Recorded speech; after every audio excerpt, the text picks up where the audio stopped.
Bonjour tout le monde, comme tous les médias, le jeu vidéo propose des œuvres pour tous les publics. En 2021, Sonic, le hérisson le plus célèbre au monde, fête ses 30 ans.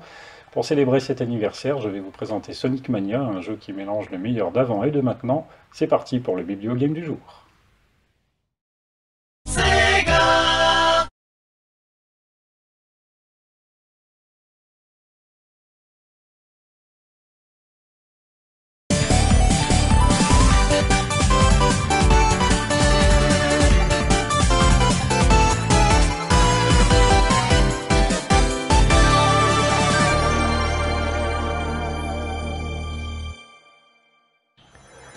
Est-il encore besoin aujourd'hui de présenter Sonic le hérisson?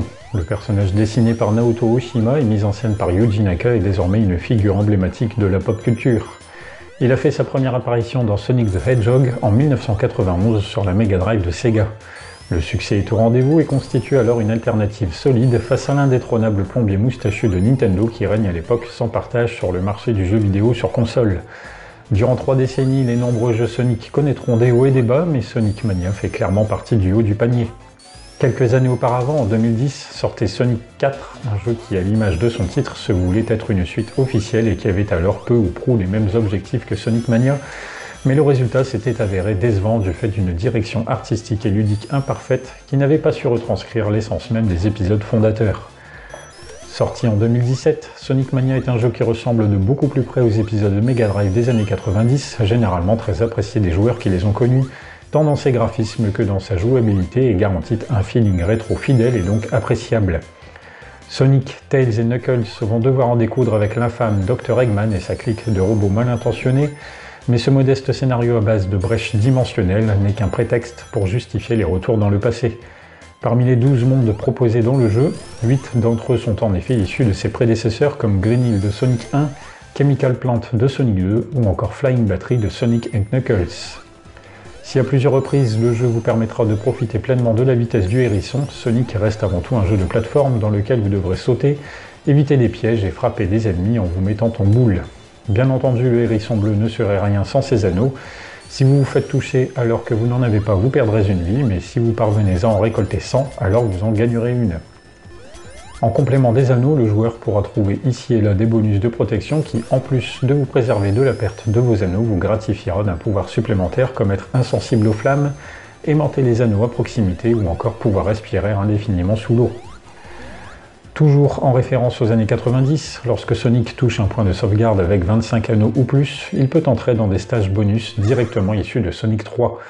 L'objectif y est de marcher sur toutes les boules bleues, celles-ci passent alors du bleu au rouge. Mais si vous touchez une boule rouge, alors c'est perdu. Si en plus vous parvenez à récupérer tous les anneaux avant la dernière boule bleue, alors vous gagnerez une médaille d'or, ce qui, à terme, vous fera débloquer quelques surprises.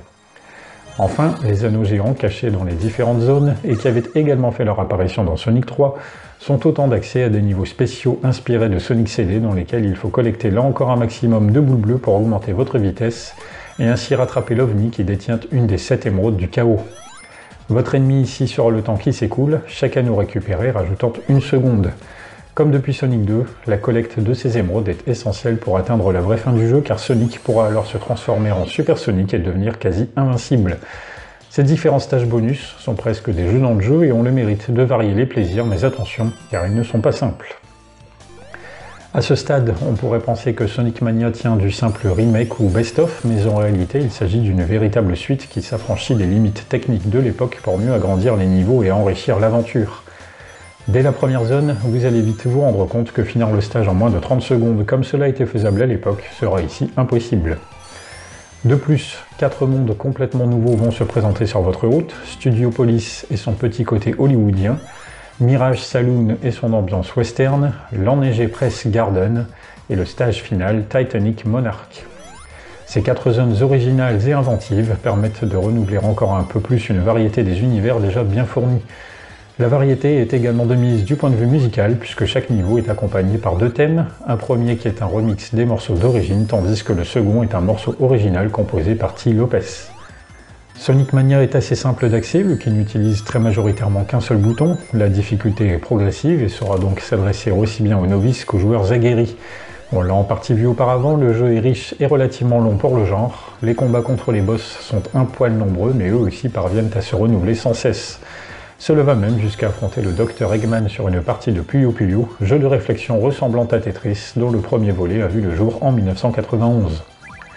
Sonic Mania ne joue pas la carte du rétro uniquement par pure nostalgie, il remet en lumière des mécaniques de jeu au pixel près qui font toujours sensation aujourd'hui. C'est dire si elles étaient déjà réussies il y a 30 ans compte tenu de l'évolution technologique fulgurante du jeu vidéo. Au travers de Sonic Mania, on peut ressentir le respect et la passion des développeurs pour cette licence. En 2018, une nouvelle version, Sonic Mania Plus, sort en version physique et apporte son lot de contenu supplémentaire.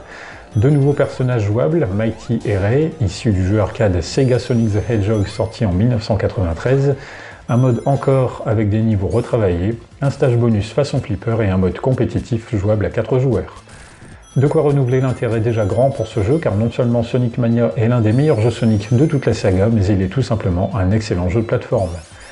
Comme avec les mousquetaires d'Alexandre Dumas ou James Bond de Ian Fleming, le jeu vidéo construit sa jeune mais riche histoire au travers de personnages emblématiques dont Sonic fait indéniablement partie.